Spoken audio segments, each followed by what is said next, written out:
Only in America. Only in America. Only in America. Only in America. Only in America. Only in America. Only in America.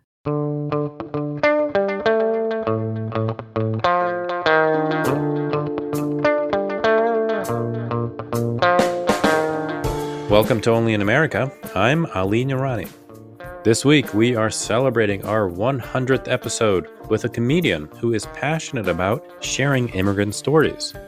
The thing that I care about is immigrant stories, and I do think that's a real contentious place to be at the moment. And, you know, it shouldn't be. I mean, undocumented people, regardless of your status, you're going to sometimes act the fool. You're going to fall in love. You're going to, go to college. Maybe you're going to drop out of college. You're just going to have all of these human experiences, regardless of your paperwork. And I think to avoid the narrative of, oh, we're victims or, oh, we're a threat, you have to get into all those gray areas that most of our daily lives are made up of. From the National Immigration Forum, I am Ali Noorani.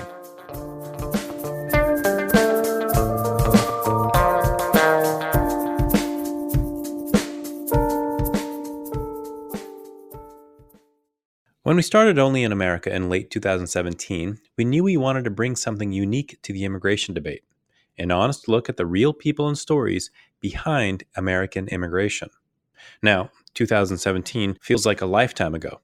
Okay, it feels like multiple lifetimes ago. And I'd be lying if I said I don't get discouraged by the constant challenges to American immigration, and what can feel like a chipping away of the values that make for a richer, more vibrant United States. But as overwhelming as the politics of immigration can feel, what gives me hope is the countless stories I've heard from across America's vast geographical and ideological landscape. Stories that show immigration is about culture and values, not about politics and policy. These stories have reminded me that despite the national rhetoric, American immigration is not a binary issue. As a nation, we're not split down the middle into two opposing sides. We can't be reduced to either for immigration or against immigration. Instead, most of us are somewhere in the middle, in search of practical solutions that balance security and compassion while upholding our nation's traditions and energizing our culture. Only in America has strived to capture that nuance, to explore the myriad of perspectives and experiences of immigration in America. From small-town police chiefs to Iraqi refugees to Idaho dairymen to former ICE attorneys to dreamers. I truly believe that the more we hear these stories, the more open we are to dialogue and to compromise, something that we sorely need if we're ever going to reach solutions. So before we get on with this week's episode, I want to thank you for being a part of Only in America, for listening to these stories, for sharing these stories, for waiting to see what word I'm going to butcher next. Because 100 episodes in, I'm still optimistic, and I hope you are too.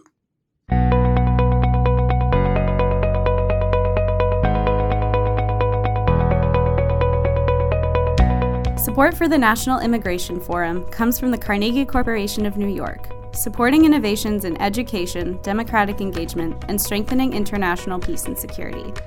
And from Humanity United. When humanity is united, we can bring a powerful force for human dignity.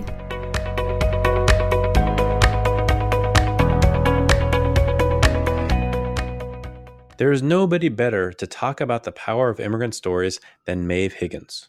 As host of the podcast, Maeve in America, Immigration IRL, Maeve brings listeners funny, beautiful, and sometimes maddening immigration stories told by the people who've lived them. An immigrant herself, Maeve hopes to show native-born Americans how similar immigrants' hopes, fears, and dreams are to their own. The deeply personal stories told on Maeve in America put a very real face on an issue that often gets reduced to political talking points. As an author and a comedian, Maeve is challenging perceptions of immigrants with wisdom and humor. Needless to say, I'm a huge fan. We talked about the realities of immigration courts, the parallels between past and present immigrant stories, and the merits of American potato dishes.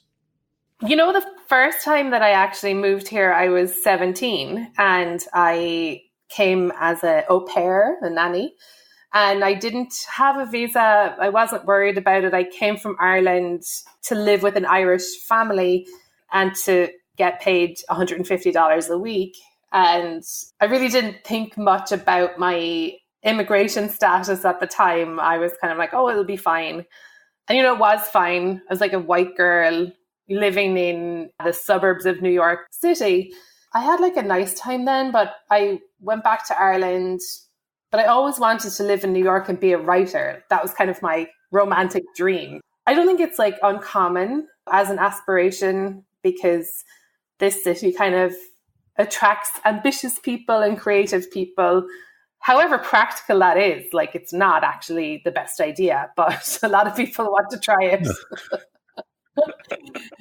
It doesn't work out for everybody. Let's just put it that way. For anybody. It's terrible here. I was so proud of myself when I moved into an apartment with a washing machine. All my peers back home in Ireland are homeowners and they have access to really good dairy products. And I'm kind of like, but I rent a place with a washing machine in unit now. So it's a long-winded answer. But basically, I moved back here 5.5 years ago and I got an O1 visa, which is a performer's kind of a visa. And I've been here now for that length of time. And I'm writing a lot, doing comedy, a bit of acting, like bits and pieces. Well, the first reason I reached out to you was the New York Times op-ed that you wrote about the immigration courts. So let's jump into the courts a little bit here. Why did you make that trip to Varick Street? What was your motivation there? So I've been writing about immigration and, it started with my own experience of, becoming an immigrant and realizing quite quickly, wow, my experience is so different to many other immigrants to this city, to this country, in that it was relatively easy. It was kind of paperwork, but it was, I felt like, oh, I'm wanted here and I'm very secure here. I think that's still the case, actually. But, I started writing for the Times a few years ago, I think one of the earlier pieces I did was contrasting my own experience with that of the first immigrant through the gates of Ellis Island. Her name is Annie Moore. She's an Irish girl. She was an unaccompanied minor traveling with her 2 little brothers, and she left from my hometown, which is Cove in Ireland. And I was kind of like looking at her experience. She was welcomed with open arms. She was reunited with her parents. All these things that, like, the opposite's happening now, right? Children are trying to come across. They're actually being separated from their parents. They're being treated horribly by the state. And so it was just really obvious for me, like, seeing all these contrasts. I started writing about it. And then I guess I just got interested in the experience that, like, immigration lawyers are having. A lot of my friends are both immigrants and immigration lawyers. And I heard about this one court in Varick Street, which is like one of the 2 immigration courts here in New York. It usually serves people that are in detention, but now it's so busy and there's such a backlog. I guess New York has the busiest immigration court in the country. And as you know, there's like 900,000 people waiting for their cases to be heard. And there's a huge shortage of judges and the system is broken. Like, all of those things are true, but it was kind of incredible to me that you can go in and you can sit in on some of these court proceedings and just seeing how people are treated and then measuring that up against the statistics that, again, are like readily available to everybody. Deportation is up by 150% here in New York. And I suppose too, Ali, like, yourself, in the immigration world, often we're kind of wishing people would pay attention to immigrants. If you're born in America, if you don't have a direct link to your immigrant, heritage, I found it really hard to get people interested anyway. I was like, look at this, like, this is an incredible story, and people weren't that interested, but now people are paying attention, like, of course. So, all my friends on social media and everyone's going around living their lives and all of these terrible things are happening at the border. And I guess, like, at least New Yorkers, progressive people were kind of saying, oh my God, how can they be treating people like that in Texas? And I was kind of like, well, you can just go downtown. Like, you can just go to this building in Varick Street and see what's happening. There's people who've not committed any crime who are shackled to the waist, wearing jumpsuits, not allowed to see their kids, held in detention, no guarantee of representation. Actually, here in New York now, there is, because of a progressive program, you get representation, but only, I think, less than 20% of immigrants in detention have any kind of representation, like legally. So, it's quite brutal, the whole system is. And I think now people are paying attention, which is, that's good. But I also want to let them know, like, oh God, it's been this way for a long time. And also, it's not just on the border, it's a nationwide system of brutality. And you're right. I mean, these immigration courts are almost everywhere in the country, at least in almost all your big cities. And you can go and see this. I mean, I've been doing this work for almost 15 years, and I finally found my way to an immigration court early this year. We visited the court in the morning, and then in the afternoon, we went to the border and even into Juarez and saw the entire journey, if you will, people take just in those 5 miles. Right, it's demented. You would think, like, when I go and see courtroom proceedings, like, you think, oh, well, this is the end of this long struggle. And now you'll get to have your day in court, like this fundamental right. But sure, it's a total fallacy. It's not real at all. It's just a joke, the immigration courts aren't even run by the judicial branch. They're run by the administration. They're under the Department of Justice. So it's just such a farce. It's such a shame, really, because just the things people go through to try and get here, and then to see people being treated that way, like it's really gross. And it's also kind of, I don't know, like, what can you do? Like, you write about it, and for me, as someone who's only moved here 5 years ago, I'm like, oh God, I can kind of say, like, get your day in court, but there's also this whole big system of the criminal justice system here as well. It's not like they've been treating people fairly. So, I think I can be kind of a difficult person to get stuck next to at a party, especially if I've had a few glasses of wine, because I'm like, listen to me, I just found this out, isn't it shocking? Then they slowly slide away. Like, oh, I'm just going to get a drink. It's like, yeah, but you have a drink there. Sit down and let me tell you now what I saw in Barrack Street.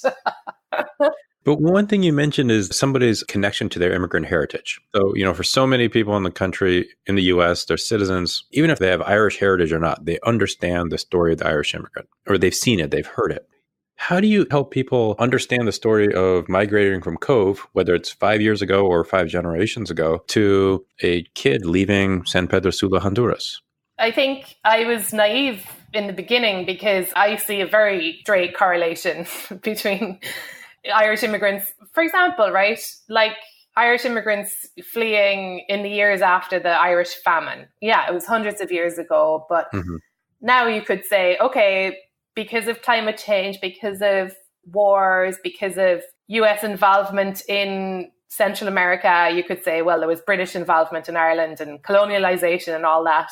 To me, it's quite a clear comparison. It's just the time is different. And I was kind of like, why isn't this hitting home? But I think, again, that was naive on me, because of race in America and because immigration policy has always been so racialized here. So I do think it's a big issue. Irish Americans are usually white, and therefore they see themselves as different to being brown or being black. And that's something that I have to keep learning again and again. But it's also, like, helpful to me, because I'm like, okay, so we have to get through this race thing too. It's insane how much better white immigrants have been and are treated in this country. So it's not like you're coming from the same place, if you know what I mean. I mean, in your head even. So, yeah, I mean, I think, of course, it's interesting to see a lot of religious orders and, like, Catholic charities and, never again the Jewish people, because I would have thought, before I was like, oh God, like, Irish Catholics are very, in this country, they're very on the right, and it's such a strange thing. But I don't know, it's an interesting time to be in at the moment, because some Irish Americans are helping, but I think a lot of Irish Americans are, they're literally in office and they're anti-immigrant, like the administration, the Senate, the House. There's tons of Irish Americans in there. And, St. Patrick's Day is, like, really tricky for me, Ali, because it's like, Why is that? Well, because there's this big celebration and people love to talk about the struggle that their ancestors had. Mike Pence is a classic example. Mike Pence gave this speech to, like, this group of, like, Latina and Latino business people, talking about how his grandfather left from County Mayo, which is like a stony rural part of Ireland. He left, I think, in 1921, which would have been civil war in Ireland, right? And he moved to Chicago and he pulled himself up by his bootstraps and he became a tram driver, blah, blah, blah. Okay, that's all true, right? You know, I'm sure it was really, really hard for Grandad Pence. Like, I believe that. And he was probably a great guy. Great. But he was escaping a civil war, just like Syrians are doing today. And Mike Pence was like one of the first, you know, people to want to ban Syrians from America, which is now the case. Second of all, like, he was in Chicago, he was working as a tram driver. Yes, good for him. But remember, if he was Black, he wouldn't have been allowed to get that job. Like, the first African-American or Black tram drivers weren't permitted until like the 30s. So he already had an advantage when he got here. So it's like, yeah, celebrate your Irishness and be proud that you made it. But also, like, look what they did, like, look who they trampled on and look who you continue to pull the ladder up on, and not just like not help, but actively harm. So it's conflicting. I have conflicting feelings about it, you know? So I've been thinking about this a lot, and I feel like oftentimes we believe that if we help people understand their history, it will inform their future. But I've come to believe really strongly that when it comes to immigration, history does not inform someone's future. And we've got to figure out a different way to tell these stories so that somebody doesn't, you know, almost feel guilty for being proud of their past, but they're still afraid of their future. Whether it's Pence or anybody else, I feel like they are tapping into this fear about change and romanticizing the past. Does that make sense? It does. I mean, that's like where I've kind of come to as well. I'm not sure where to go next, because I did think that, like, if I could just like get a hold of him and explain to him, like, well, look at this Dominican man, like, he's doing the exact same thing that your granddad did. So, like, chill. And he's going to be, you don't have anything to be scared of. There's so much room here. But that doesn't work, I don't think. If resources was not a question, what is a story that you would tell through pop culture that you think would help people understand this? That's a really good question. There's a book that was published here in the US called The Good Immigrant, and they did a UK version, and it was, you know, a bunch of immigrant voices on the page. And I guess it was kind of to show the breadth of experience of immigrants and to kind of fight against one narrative that I think is very tempting and that I've certainly fallen into in the past when I'm telling stories or creating platforms for other immigrants to tell stories, which is like, we're good, you know. And that comes up all the time because there's a lower crime rate among immigrants than among people who are born in America. There's like all these, you know, like the high achieving, the good immigrant narrative is actually like a real one. But I do think that brings its own problems, right? Because then, I don't know, like, what if you just want to take it easy and just have a nice life and you don't want to have to become like a Nobel Prize winning?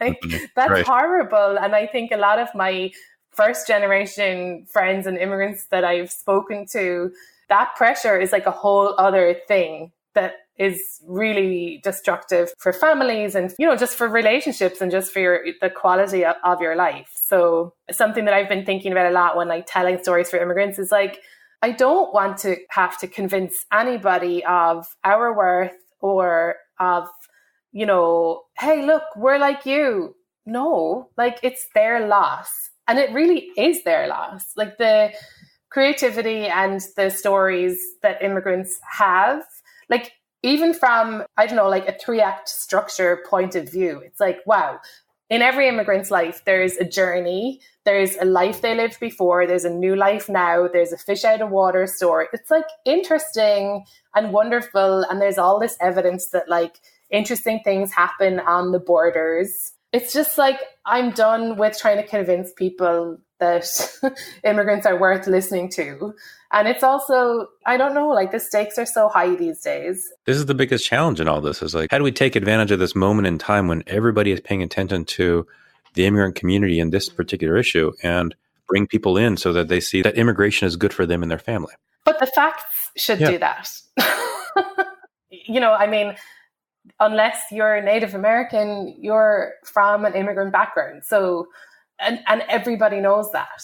I guess what I kind of resent that, you know, we have to make a case for ourselves. And I should also be careful here when I say we, because I'm a really lucky and very welcomed in immigrant from a background that like people already have like quite a set idea of Irish immigrants. But yeah, so I should be careful when I'm saying we. I don't feel like personally that I'm under attack or anything, but the thing that I care about is immigrant stories. And I do think that's a real contentious place to be at the moment. And, you know, it shouldn't be. I mean, undocumented people, regardless of your status, you're going to sometimes act the fool. You're going to fall in love. You're going to like go to college. Maybe you're going to drop out of college. Like you're just going to have all of these human experiences, regardless of your paperwork.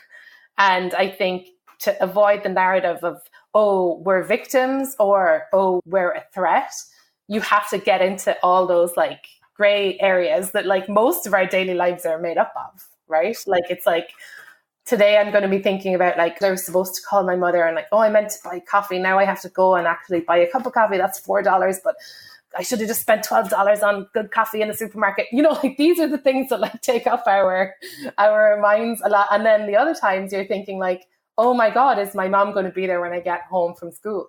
So it's just maybe going into the granular of our lives is a good way of telling the story.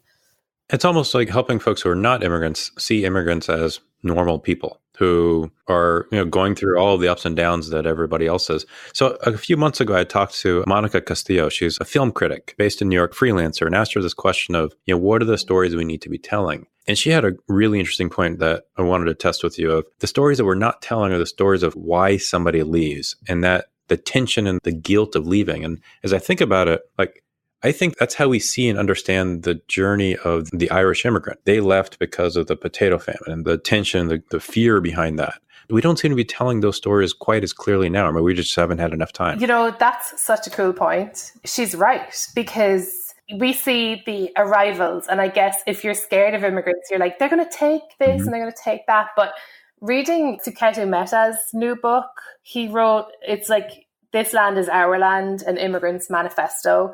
And I just read that book a few weeks ago and I was like, whoa, because he makes the case for an immigrant's right to be here. And he talks a lot about, for one thing, climate, right? Like over the years, the US has been the biggest contributor to emissions, therefore like the biggest creator of climate change. Not this year, but cumulatively. It's the US has caused a lot of it. That's going to cause people to leave their homes. It already has, like, around the world, right? So it's like, well, we did that. So do we owe them something now? Let alone even more clear-cut cases, like most of the weapons available in Mexico were bought in America.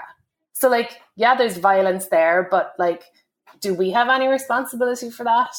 MS-13 was created in America, exported back to Central America. So he just makes these very clear-eyed, extremely factual arguments, I guess, as immigration as reparations, that I was like, whoa, like he's right.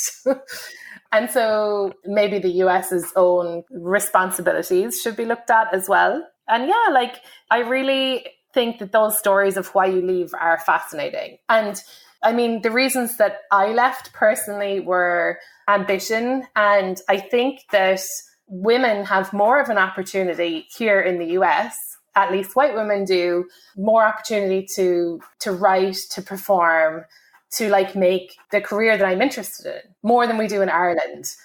And like, that's something that the US should be proud of and should embrace, right? And it's like, I know that a lot of arriving immigrants are, especially asylum seekers, are maybe from the LGBTQ community, and they're here for safety. And that's something America should be very proud of. I think we're going to take like the lowest number of refugees ever last year, while the highest number of people were on the move around the world since World War II. There's something really gross happening. So then how do we reinstill that sense of pride in America as a beacon of hope for the world? Well, I think it is the case for lots of people living in America today. They love this country and they're glad and proud to be here. I don't really hear a lot of that on Fox News. I kind of hear a lot of that when I'm talking to immigrants. And I mean, a very poignant example is Sadiq Khan, right? When he took the Constitution out of his pocket and his son was killed fighting for America, whatever your opinion on that is. But this man cares so much about this country that he had the Constitution like well worn in his pocket. And I don't know how many like people born in America have that and actually treasure the idea of America more than immigrants do. So I don't know that it's a case of like reinstating this questionable patriotism that like a lot of white Americans and all Americans, I guess, have. But I do think that there's quite a pure gratitude that a lot of us immigrants have for America that should be embraced, and that if it spreads more, that it could be a healing balm to this country. And I can't believe I just said the words, a healing balm to this country. I'm like getting all like 19th century on you. But isn't there, I mean, do you get that like in your own work where you see this kind of patriotism emerging from like this love of America that comes from immigrants that really does take my breath away sometimes? I'm like, oh my God. Yeah, I think it, in some ways, for me at least, it goes beyond patriotism. And there's just this deep pride that's just feels different. And especially, when, for example, when we talk to folks who served in the armed services, whether they are foreign born themselves or they served as somebody who's foreign born, there is just this pride that comes out in ways that are just incredibly emotional. The services are interesting, aren't they? I need to learn more about that because I know that last year, a lot of young immigrant army, that first year that you go into the army, I can't remember what it's called, like they were let go, like they were like summarily dismissed from the army. For a long time, joining the forces has been a way that you can regularize your immigration status and you can help your family by serving. So it's like this strange blend of, well, we'll help you, but you help us. But then it's like, that is a big ask to go and join, but then anyway, so that's like, I think there's like something weird happening there. And I mean, you're right. Like it's the ultimate thing you can do, right? Like, Jesus, I wouldn't join the army. I would be so scared and so out of shape. And I hate how they, like, you have to wake up early and I'm too lazy. I'm too bad. And this for them is not just maybe a step up or a step out of the lives or the communities they have, but it's also their contribution to the U.S. For them, it's a decision that, okay, I'm taking pride in the country that I call home. Yeah. And I think the reason I think I'm hesitant about it is like, like they should already have a path to citizenship without having to pick up a gun and go, But yeah, God, I mean, tons of people join for their own reasons too. So yeah, for sure. It's just funny that like some options are open to undocumented people and others are not. And it's like, well, I guess that's always how it's been here. I mean, if you asked sort of Black soldiers who served, in the war and then came back to find they weren't allowed to sit in a diner, it's like, oh God. I mean, I can take us down a complete rabbit hole here. So you don't want to say foxhole to keep up the war analogies. I don't want to go down a foxhole. I just told you.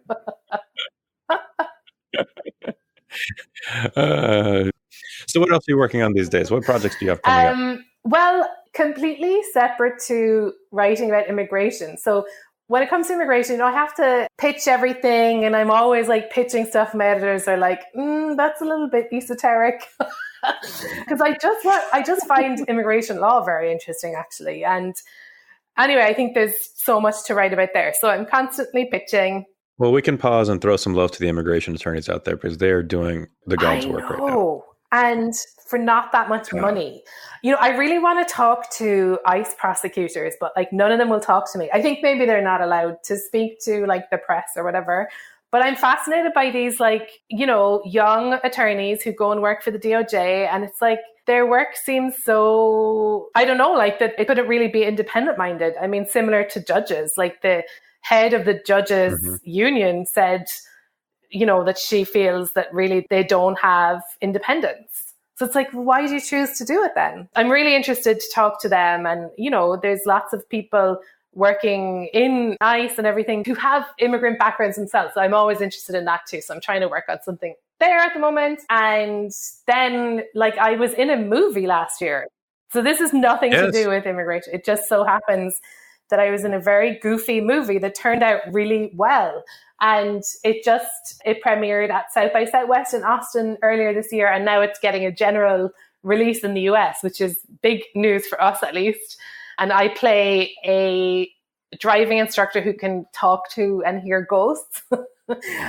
And then I fall in love with this guy, but his wife is still haunting him, and it's really silly. And Will Forte is in it. He plays like a bad guy, like a musician who's made a deal with the devil. It's called Extraordinary. Now, is it autobiographical since you live near a cemetery?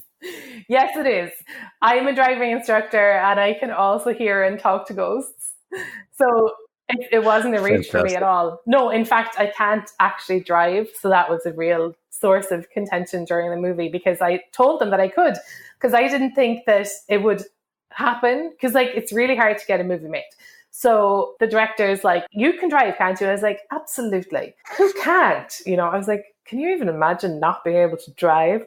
And then I intended on learning before, but then, all this stuff came up and I was busy and I don't know what I was doing, reading my books or whatever. And then the next thing they were like, okay, we're taping in April. Don't forget to bring your driving license because we need it for our insurance. I was like, I'll be right there.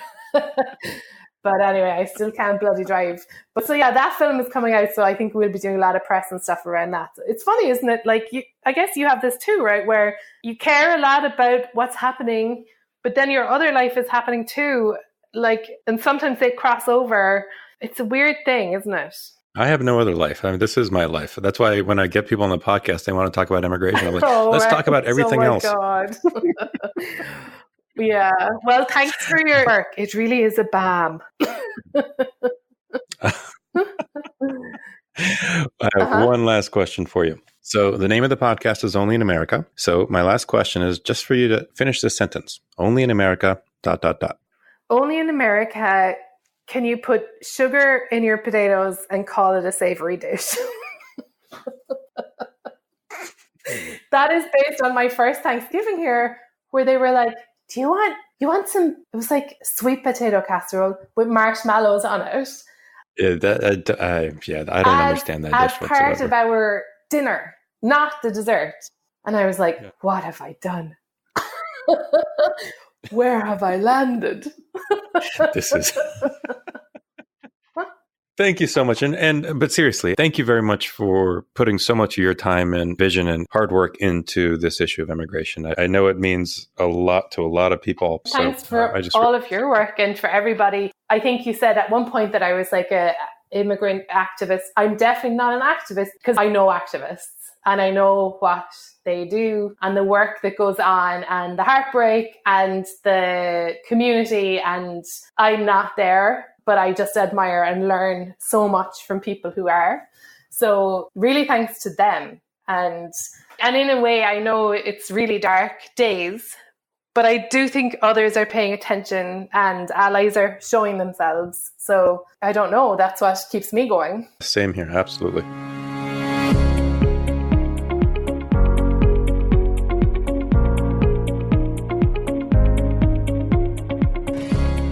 Maeve Higgins is a comedian and host of the podcast Maeve in America, Immigration IRL. You can find more information on Maeve at our website, immigrationforum.org. And if you like what you hear, subscribe to Only in America on Apple Podcasts and leave us a review. And don't forget when you go to our website to complete our listener survey. Only in America is produced and edited by an incredible team: Emily Chow, Joanna Taylor, and Megan Wetmore. Kathleen Farrell is our executive producer.